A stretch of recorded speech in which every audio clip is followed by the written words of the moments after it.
Hello बच्चों, आज की वीडियो लेक्चर में स्टार्ट करने वाले हैं पेज नंबर 44 से 46 तक। आपकी बुक का नाम है गणित प्रकाश बुक और ये वीडियो का पार्ट नंबर 7 है। और इसमें हम पढ़ेंगे mind the mistake and mend the mistake और फिर करेंगे फिगर इट आउट, जो पेज नंबर 45 से 46 के बीच में है।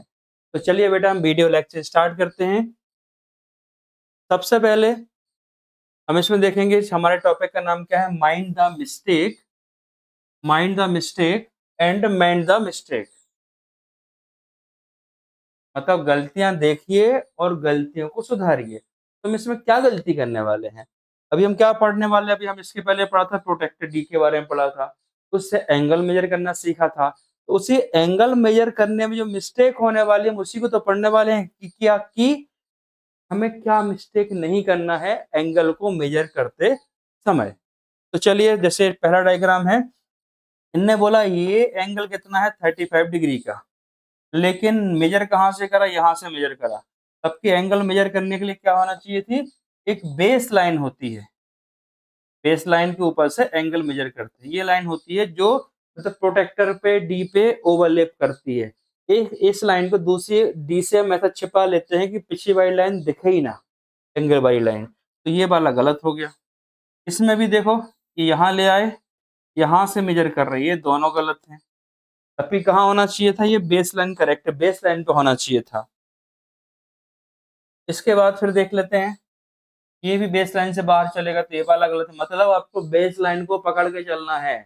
ये डी की जो लाइन होती है बेस लाइन, वो एंगल की लाइन पे ओवरलैप कर जाए। फिर उसके बाद क्या मिस्टेक करी, ये तो बेस लाइन पर है, ये भी है, ये एंगल करेक्ट है। बट इनने जो मेजर करा है, जो वैल्यू रीड करी है ना पढ़ के, वो इनने गलत वैल्यू रीड कर ली है पढ़ के। क्यों गलत कर ली है, देखो जैसे डी होता है, अगर मैं एंगल यहाँ मेजर करता हूँ, यहाँ भी 0 लिखा होता है, तो हमें यहाँ से रीड करना होता है। अगर एंगल यहाँ पर बन रहा है तो यहाँ 0 है, तो हमें ऐसे रीड करना होता है। रीड करने का तरीका है, हमेशा 0 से रीड करते हैं, 0 से। 0 जब भी आप रीडिंग कर रहे हो 0 से रीड करो। अगर आप बेस लाइन पे 0 से स्टार्ट कर रहे हैं तो आपसे मिस्टेक नहीं होगी। जैसे ये बेस लाइन पर है, ये भी सही है, पर इन्होंने मेजर कितना करा है, 85 डिग्री ही मेजर करा है। अपनी बुक को खोल के बैठिए, देखते जाइए। तब फिर क्या होना था बेटा, इसमें इसमें देखो ये तो 90 हो रहा है, मोर देन 90 है, तो इनको वैल्यू सही रीड करनी थी। ये ऑब्वियस एंगल है क्योंकि मोर देन 90 है। फिर ये बेस लाइन पे है ही नहीं, तो ये सारी गलती आप आराम से कर सकते हो।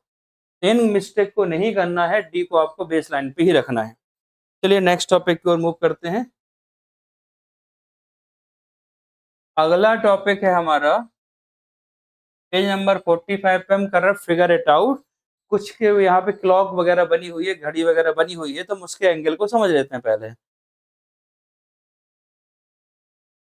देखिए हम समझ रहे हैं पहले वॉच के एंगल की, वॉच क्या होती है। ये वॉच है, वॉच में नंबर कितने लिखे, 12।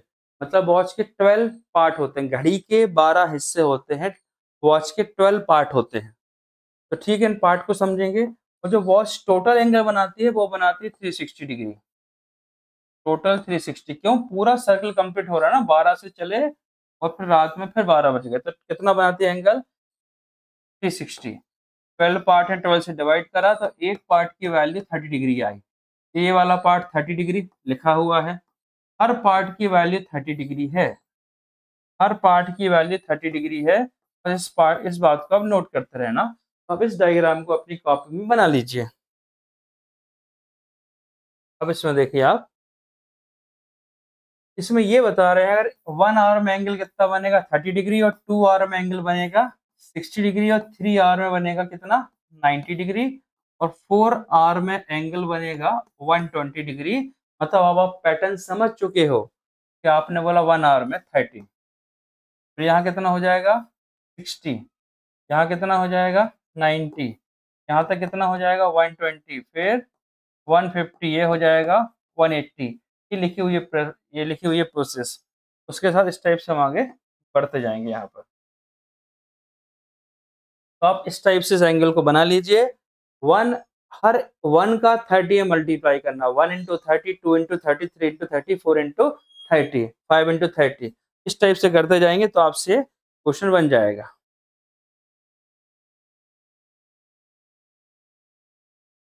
अब इस डायग्राम को देख के समझिए। इस डायग्राम में क्या बताया है कि एक्यूट एंगल और रिफ्लेक्स एंगल। देखो ये 90 छोटा है एक्यूट, जब 3 बज जाएंगे तो 90 डिग्री, जब 3 से ज्यादा बज जाएंगे तो बन जाएगा कौन सा, ऑब्ट्यूस एंगल। फिर 12 से 12 12 आ जाएंगे तो कंप्लीट एंगल, 360 को बोलते हैं कंप्लीट एंगल। फिर रिफ्लेक्स किसको बोलेंगे, जब ये यहाँ 180 से ज्यादा तरफ जाएगा। अब देखो स्ट्रेट एंगल कब बनेगा, जब 6 बज जाएंगे तो स्ट्रेट, जब 6 से ज्यादा बन जाएंगे, 180 से ज्यादा हो जाता है तो वो बोलते हैं रिफ्लेक्स एंगल। और जब टोटल जहां से चले वहीं पहुंचेंगे तो कंप्लीट एंगल कहलाता है। तो आई होप आपको इन सब एंगल को अपनी कॉपी में बनाना चाहिए। अब पढ़ते हैं next question, figure it out का कि क्या बोला क्वेश्चन ने। चलिए तो हम स्टार्ट करते हैं। पेज नंबर 45 पे उसने बोला है वेयर आर द एंगल्स। हमें एंगल देखना है कि एंगल कहाँ पर है।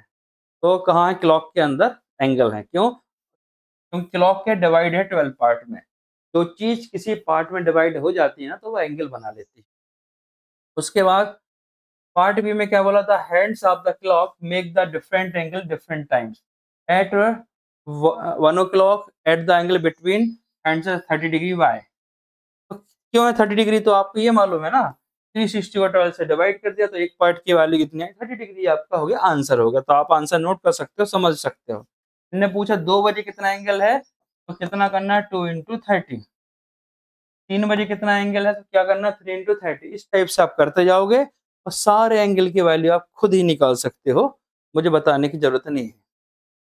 आप सबकी वैल्यू निकाल सकते हो, क्योंकि इसके पहले वाले डायग्राम में मैंने बहुत सारे फ्लेक्स राइट एंगल सब बता दिए, आपसे सब बन जाएंगे।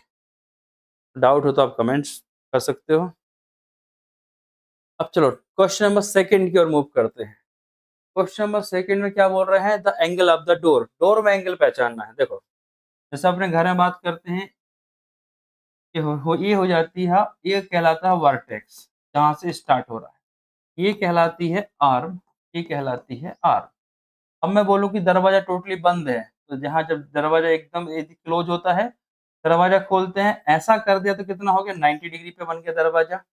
और पूरा दरवाजा खोल दिया तो यहाँ पहुंच गया दरवाजा, ऐसा ऐसा है, बंद है इस टाइप से।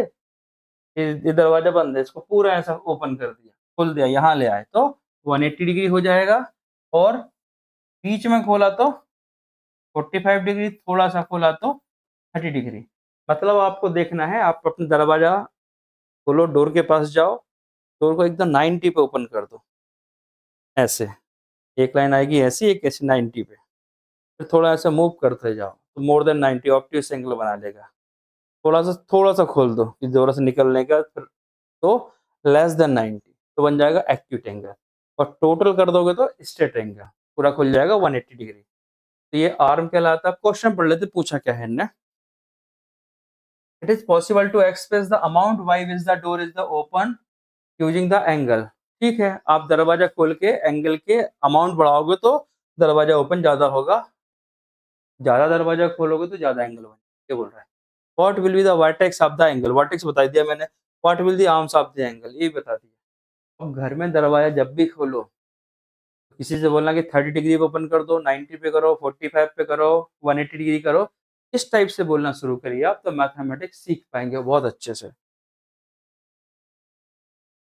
अब नेक्स्ट क्वेश्चन है, विद्या इज, विद्या क्या कर रही है, इंजॉइंग कर रही है। क्या इंजॉय कर रही है भाई, हर टाइम ऑन द स्विंग, झूले पे झूल रही है। विद्या है झूले पे झूल रही है, ठीक है। अपन बचपन में बहुत सारी चीजें करी हुई, किसी को झूले पे बैठाओ, झूले पे बैठाने के बाद उसको बहुत पीछे तक ले जाओ। जैसे मान लो ये आपकी ट्री, ये लगा हुआ है यहाँ पर स्विंग, झूला लगा हुआ है, ठीक है। अब आपका मन है इसको थोड़ा और यहाँ तक ले जाओ खींच के, यहाँ से जितना आप यहाँ पीछे खींचोगे ना, मतलब बनेगा एंगल। एंगल को थीटा बोलते हैं, थीटा, थीटा। तो ये जितना ज्यादा आप एंगल बनाओगे ना पीछे ले जाके, विद्या उतने आगे जाएगी, बड़ा मजा आएगा। किसी को पकड़ो ऐसे झुलाओ तो अच्छे जोर से, तो जितना पीछे ले जाओगे मतलब एंगल ज्यादा तो मोशन ज्यादा, विद्या उतने कहाँ जाएगी, आगे जाएगी। इतना झुलाओगे विद्या गिर जाएगा तो। ठीक है, ज्यादा एंगल बनाओगे तो विद्या गिर जाएगी, विद्या चिल्लाएगी कि रहने दो भाई। तो देखो डायग्राम बता रहा है, ये बन गया एंगल, ये कहलाएगा वर्टेक्स। एंगल जितना ये पीछे एंगल ज्यादा होगा उतना विद्या का मोशन ज्यादा होगा, ये स्विंग यहाँ पे करेगी। क्या पूछा क्वेश्चन ने? The greater is the speed achieve on her swing but where is the angle. Speed बढ़ाओ, एंगल बढ़ाओगे तो स्पीड बढ़ जाएगी, दूर तक झूल पाएगी। ठीक है, are you able to see any angle? हाँ बिल्कुल, जब विद्या को यहाँ पर है तो 0 डिग्री, अगर विद्या को हम यहाँ ले आए तो पॉसिबल नहीं है प्रैक्टिकली, यहाँ ले आए विद्या को तो कितना हो गया 90 डिग्री, और ये हो गया 45 झुलाओगे ना तो बहुत तेज जाएगी मोशन में, और 90 तक तो ले जाना मुश्किल है, विद्या गिरी जाएगी। So yes, we can see the angle and the angle is formed between the rope and the branch of the tree. ठीक है, भी पढ़ लिया हमने। अब नेक्स्ट बढ़ते हैं। Here is the toy with the slanting slab. एक टॉय है slanting slab। देखो क्या होता है, जैसे slanting slab को आप ऐसा समझिए जैसे कोई कार है, कार कहाँ खड़ी हुई है, एक किसी ब्रिज पे या पुल पे खड़ी हुई है। ठीक है, अब इसी कार को हमने यहाँ यहाँ कर दिया खड़ा जमीन पे, रोड पे स्टैंड है कार, तो जे जितना ज्यादा ये एंगल बनेगा ना थीटा, उतना ज्यादा क्या होगा, स्विंग होगा, स्लैंट होगा। आप कहीं जाते होगे स्लाइड वगैरह पे फिसलने जाते होगे तो देखते हो ज्यादा स्लाइड रहेगी तो एंगल ज्यादा रहेगा। तो ये था हमारी स्लाइड। अब इसी को हमें एंगल फॉर्म में लेके आना है, तो लो इसको हमें हॉरिजन से ज्वाइन कर देना। हॉरिजन मतलब एकदम सीधे स्ट्रेट में, तिरछी को स्लैंट मतलब तिरछे, तिरछे को सीधी लाइन से जोड़ दो, इस स्लैंट है सीधे से जोड़ दो, बन गया ना एंगल, ये बन गया एंगल। ये आपकी तिरछी है, सीधे से जोड़ दो। इस टाइप से आप फिर आराम से कर सकते हो। जो लाइन स्लैंट है ना उसको स्ट्रेट लाइन से ज्वाइन कर दो, जहां दो लाइन मिल जाती हैं उसको एंगल बोलते हैं, पॉइंट। और ये आंसर लिखा हुआ है, can be use of the describe the slope of the slab. हाँ देखे, slanting slab and invisible line, जिसको हम हॉरिजेंटल लाइन बोलते हैं, फिजिक्स में बोलते हैं हॉरिजेंटल लाइन। ये सब आपके 11th-12th फिजिक्स का बैकग्राउंड बन रहा है खतरनाक तरीके से। इसको अच्छे से पढ़ोगे, स्विंग वाले बहुत सारे, थीटा ज्यादा तो मोशन ज्यादा, तो आपके 11th-12th का पूरा बैकग्राउंड बनता है। ये सब पूरा बेस तैयार हो रहा है आपका। अब नेक्स्ट क्वेश्चन, लास्ट क्वेश्चन इस वीडियो का, इसमें क्या बोला है, observe the image below, observe the image below where is the insect and it's rotated version. देखो ये भाई सब कीड़ा था, ये जमीन थी, ये ऐसा रखा था, आपने इसको क्या किया, पूरा लिटा दिया इसको। मतलब अगर मैं इस लाइन को बोलूं ए, इसको बी, तो ए लाइन है ना जो पूरी शिफ्ट होके नीचे आ गई, ये नीचे शिफ्ट होके आ गई, और बी यहाँ पहुंच गई है, तो एंगल बन गया 90 डिग्री। हमने 90 डिग्री से इसको रोटेट कर दिया। फिर ये कीड़ा था, ये बेस लाइन, और ऐसा ले लेते हैं, इसका नाम ए, इसका नाम बी। अब देखो बी लाइन यहाँ आ गई है और ए लाइन यहाँ पहुंच गई है, दोनों में कितना शिफ्ट हो रहा है, 90 डिग्री का। क्योंकि 90 डिग्री में क्या देखते हैं, हमेशा हम ऐसा देखते हैं, जो थोड़ा बहुत एल शेप से भी मिलता है कभी कभार। ये हो गया, आई होप कि समझ गए होगे। आंसर क्या लिखा है, yes, angle can be use to describe the amount of the rotation by observing the initial and final position insect, the horizontal line touching the insect and insect itself will form the arms of the angle. Vertex will be backed on